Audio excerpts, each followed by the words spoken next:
It is the early hours of the 27th of July, 1944, and a thin Normandy mist is still clinging to the hedgerows along a narrow crossroads near the village of Lorey, a few miles northwest of St. Lo.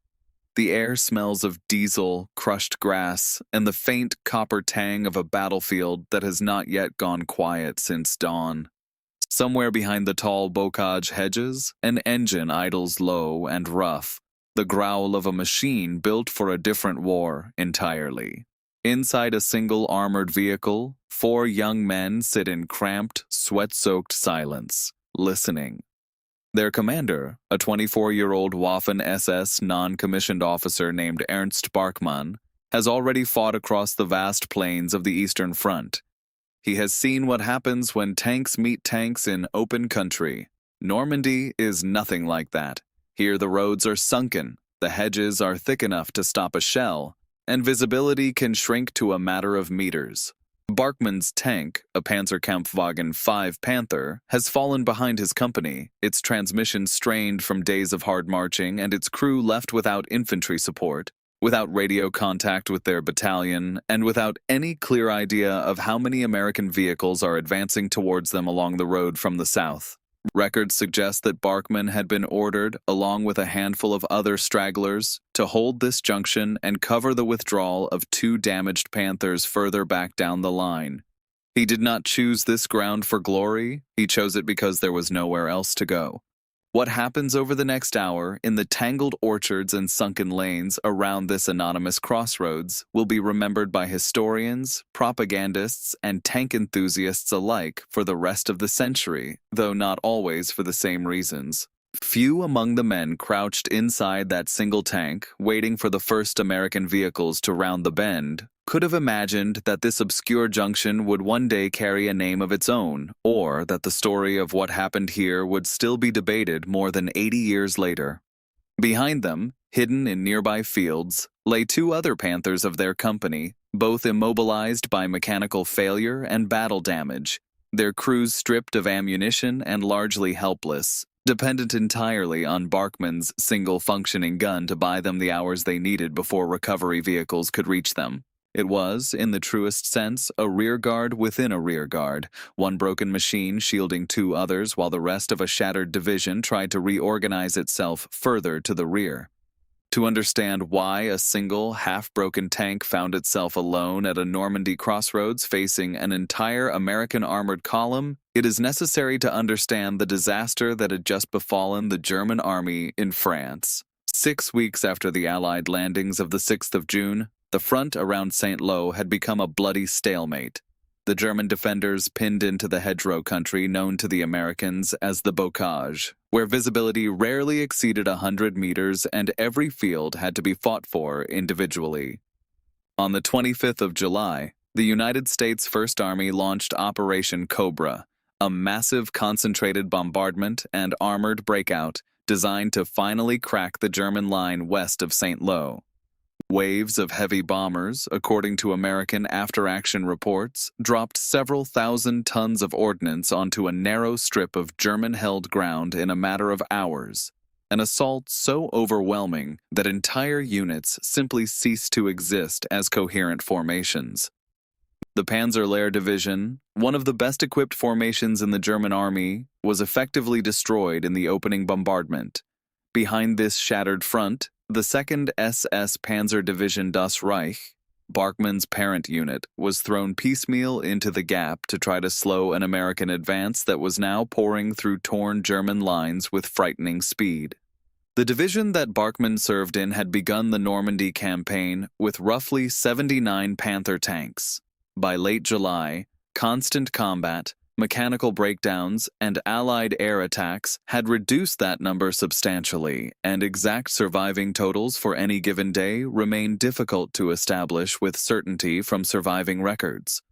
What is clear is that the German army in Normandy was chronically short of everything that mattered: fuel, replacement tanks, trained crews, and above all, air cover. Allied fighter bombers, known to German troops simply as Jabos, ranged almost unopposed over the battlefield, and any daylight movement by German armor risked attracting rocket-firing typhoons or thunderbolts within minutes. Under these conditions, holding a crossroads with a single damaged tank was not a heroic choice freely made. It was, in the truest sense, what remained when every other option had been exhausted. The German High Command's own tactical doctrine, forged in the wide-open spaces of Russia and Poland, was proving poorly suited to close, confused fighting among hedges and sunken lanes, where a single well-placed anti-tank gun or waiting tank could inflict disproportionate damage on an advancing column before it even saw its attacker. The vehicle Barkmann commanded that morning, the Panzerkampfwagen 5 Panther, had itself been born out of an earlier crisis of German confidence, one that took place not in France, but on the steppes of the Soviet Union 3 years earlier. When German panzer crews first encountered the Soviet T-34 in the summer of 1941, they discovered a tank that outclassed their existing designs in armor, mobility, and firepower, a shock so severe that German engineers were ordered to study captured examples and produce a direct answer within months rather than years.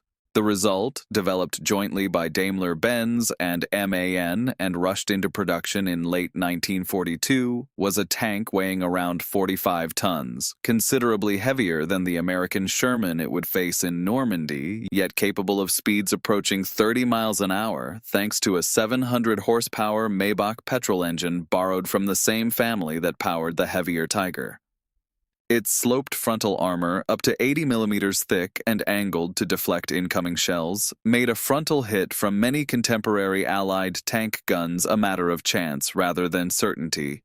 Its main weapon, a long-barreled 75 millimeter gun firing at extremely high velocity, could penetrate the frontal armor of an American Sherman tank at ranges where the Sherman's own 75 millimeter gun struggled to reply effectively.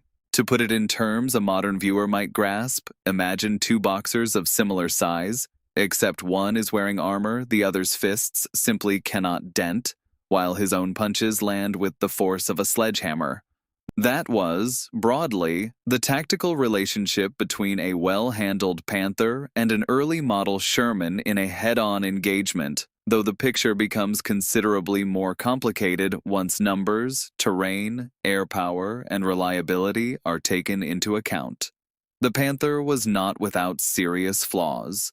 Rushed into production before its teething troubles had been fully resolved, early models suffered persistent transmission and final drive failures, and mechanical breakdown, not enemy action, accounted for a significant proportion of Panthers lost in the field. German factories, principally MAN's works at Nuremberg alongside plants operated by Daimler-Benz, Henschel, and MNH, would eventually produce around 6,000 Panthers of all variants over the course of the war. An impressive figure in isolation, but a fraction of the tens of thousands of Shermans rolling off American production lines during the same period. Inside the turret, the crew worked with instruments that were, for their time, remarkably sophisticated. Monocular gun sights capable of precise range estimation out to well over 1,000 meters, allowing a skilled gunner to identify and engage a target long before an opposing crew with inferior optics could return effective fire. This optical advantage, often overlooked in favor of headline figures on armor and caliber, mattered enormously in the confined sightlines of the Normandy bocage, where the first crew to spot and correctly range their opponent frequently decided the outcome before a second shot was ever fired. The Panther's hull was built in sections at factories scattered across Bavaria and Lower Saxony, assembled using welded rolled steel plate rather than the cast armor favored by some Allied designs, a manufacturing choice that improved protective quality but demanded skilled labor increasingly hard to find in a Germany being steadily bombed and starved of raw materials by the middle of 1944. It was this single, temperamental, magnificently gunned machine, its transmission already strained and its crew exhausted, that now sat concealed near an orchard hedge at Lorey, waiting. The action that followed became known to history as Barkmann's Corner, According to the citation later submitted for his Knight's Cross, as American armor from the 3rd Armored Division's Combat Command began moving up the road towards the crossroads, Barkmann held his fire and waited, allowing the leading vehicles to draw close before opening up at what accounts describe as devastatingly short range. The first Sherman in the column was struck and set ablaze, blocking the narrow lane behind it and preventing following vehicles from simply pushing past. A fuel tanker further back in the column was also hit, according to wartime accounts, adding a column of thick black smoke to the scene. As following Shermans attempted to maneuver around the wreckage, several more were engaged and destroyed in quick succession, the confined space of the sunken road working against the Americans, just as it had worked against so many Allied tank crews elsewhere in the bocage that summer. At one point, Barkmann's own Panther came under attack from Allied fighter bombers, its ventilation system damaged and a track partially disabled, yet the crew kept the tank fighting. German sources credit Barkmann and his crew with destroying as many as 9 American tanks that day, along with several other vehicles, before eventually withdrawing from the position with his damaged Panther still able to move. The fighting, by all accounts, was fought at ranges so short that crews on both sides could see one another's vehicles clearly through the smoke and hedgerow foliage. A far cry from the long-distance gunnery duels the Panther's designers had originally envisaged when drafting its specifications against the wide-open expanses of the Eastern Front. Exact numbers remain uncertain, and historians continue to debate them. The American military historian Stephen Zaloga has examined surviving United States unit records from the period and reported being unable to fully corroborate the scale of losses claimed in the German citation, suggesting that the full account may have been shaped, at least in part, by wartime propaganda eager to celebrate a Waffen-SS success story during a period of otherwise catastrophic German reversals. What can be said with more confidence is that a single Panther, isolated, damaged, and unsupported, did engage and disable a meaningful number of advancing American vehicles at this crossroads on this date, delaying part of the American advance during a critical phase of the breakout, and that Ernst Barkmann was awarded the Knight's Cross of the Iron Cross for his conduct during the fighting of late July that year, an honor that required corroboration through his chain of command, even allowing for the propaganda pressures of the period. If you're enjoying this journey through history, subscribing genuinely helps us continue bringing remarkable true stories like this to the channel. Set against its immediate opponent, the American M4 Sherman, the Panther's advantages on paper were considerable, yet the wider picture across the Normandy campaign was far less one-sided than the mythology of Barkmann's corner might suggest.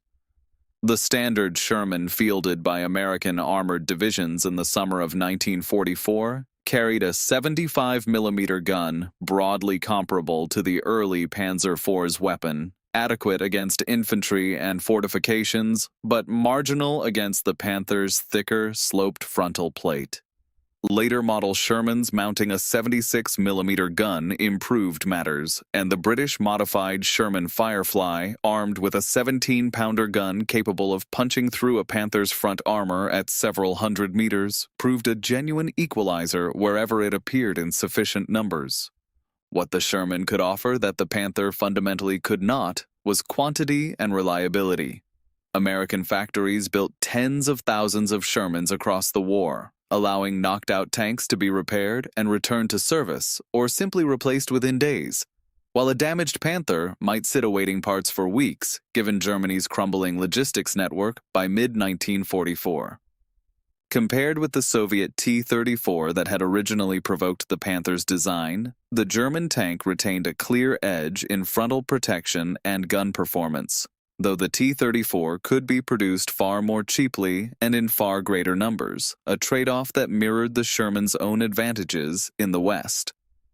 Set against the much heavier Tiger I, the Panther offered superior speed and mobility at the cost of some armor thickness, making it, in the judgment of many armored historians, the more versatile and arguably more dangerous of the two designs when correctly employed. No single statistic settles the argument definitively, because tank performance in Normandy depended as much on crew experience, terrain, ammunition quality, radio coordination, and Allied air superiority as it did on armor thickness or muzzle velocity, and the evidence from actions like Barkmann's corner should be read with that complexity firmly in mind, rather than as simple proof of one nation's engineering supremacy over another. The immediate battlefield effect of actions like this one was measured in hours rather than in strategic outcomes, buying brief windows for shattered German units to disengage during a collapse that Operation Cobra had already made unstoppable. Within days, the American breakout would carry Patton's Third Army deep into Brittany and beyond, and the German position in Normandy would disintegrate entirely at the Falaise Pocket in mid-August, an encirclement in which Das Reich itself suffered grievous losses.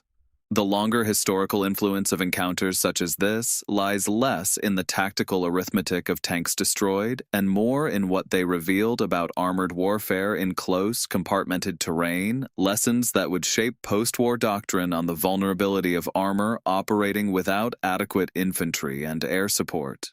The Panther's combination of firepower and mobility, despite its mechanical unreliability, influenced post-war tank design on both sides of the emerging Cold War divide.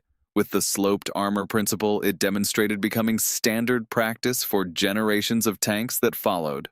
A handful of Panthers survive today in museum collections, including examples preserved at the Tank Museum in Bovington and at Saumur in France. Silent reminders of a design that was, by the admission of German engineers themselves, rushed into service before it was ready. The crossroads near Lorey still exists today, a quiet junction of country lanes bearing little outward trace of what took place there, though local memory and battlefield historians have long since attached Barkmann's name to the spot. Acknowledging the disputes around the exact casualty figures does not diminish the documented core of the episode, that a single crew, isolated and outnumbered, chose to stand and fight rather than retreat, and that their action became, for better or worse, one of the most retold small unit engagements of the entire Normandy campaign. In the decades since, wargame designers, military modelers, and battlefield tour guides have all found in Barkmann's corner a compact, dramatic story that captures something of the wider campaign in miniature, and it is precisely this narrative usefulness, historians such as Zaloga would argue, that ought to make researchers cautious rather than credulous when handling the surviving citation. Wartime propaganda services on both sides had every incentive to sharpen and simplify such episodes, elevating a chaotic, half-blind skirmish among hedgerows into a clean tale of individual heroism, and separating what was witnessed from what was later embellished remains one of the enduring challenges facing historians of small unit armored combat in Normandy. That difficulty is itself part of the story worth telling. A reminder that even well-documented conflicts leave gaps that no single surviving record can fully close. Return, for a moment, to that quiet, mist-heavy dawn near Lorey, to four exhausted young men sitting inside a rattling, overheating machine, listening for the first sound of engines on the road ahead. They did not know, in that moment, whether they would live through the hour, let alone whether their names would be remembered by anyone beyond their own regiment. They were not chosen for greatness. They were simply the crew left behind when the rest of their unit had already withdrawn, ordered to buy time with whatever they had left, which amounted to one badly worn tank, a diminishing supply of ammunition, and each other. What that opening moment truly represented was not the triumph of superior engineering, nor the birth of a legend engineered by propagandists eager for good news amid catastrophe, though both of those elements would later attach themselves to the story. It represented something smaller and, in its way, more human. ordinary soldiers making a series of split-second decisions under conditions of terror and exhaustion, decisions that historians would spend the next 80 years attempting to verify, question, and understand. The Panther that fought at that crossroads was a flawed, hastily developed machine born from Germany's desperate scramble to answer a battlefield shock 3 years earlier, crewed by men who had themselves been shaped by years of brutal warfare on a very different front. The Americans advancing towards them that morning were part of an overwhelming force whose weight of numbers and industrial capacity would, within weeks, make the outcome of the entire campaign inevitable, regardless of what happened at any single junction of hedgerow lanes. Barkmann's corner endures in memory not because it changed the course of the war, for it plainly did not, but because it distills, in the space of a single confused hour, so much of what made the fighting in Normandy's bocage country so ferocious, so costly, and so difficult to reduce to simple national narratives of triumph or defeat.